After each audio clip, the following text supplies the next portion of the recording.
ഒരു പാപം പോലും ചെയ്യാത്ത മുത്തുനബി 100 വട്ടം ഇസ്തിഗ്ഫാർ പറഞ്ഞിട്ടുണ്ടെങ്കിൽ ഈ പാപിയായ ഞാൻ എത്രയാ പറയേണ്ടത്?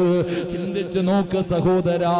അതുകൊണ്ട് ഇസ്തിഗ്ഫാറുകൾ പറയാൻ തുടങ്ങിക്കോ.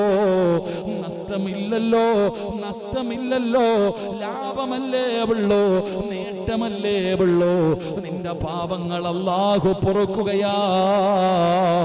ദുആകളിൽ വെച്ച് ഏറ്റവും ശ്രേഷ്ഠമായ ദുആ അത് ഇസ്തിഗ്ഫാറാണ്. അസ്തഗ്ഫിറുല്ലാഹല്ലദീ. ജീവിതത്തിൽ ഒരുപാട് പിഴവ് വന്നു റബ്ബേ. കള്ള് കുടിച്ച് റബ്ബേ, വ്യഭിചരിച്ചു റബ്ബേ, മോശമായ കാര്യങ്ങൾ ചെയ്തു പോയി റബ്ബേ, പറ്റിപ്പോയതാണല്ലാ, ഇനി ചെയ്യില്ല അല്ലാ, നന്നാക്കണേ അല്ലാ, പുറത്തു തരണേ അല്ലാ.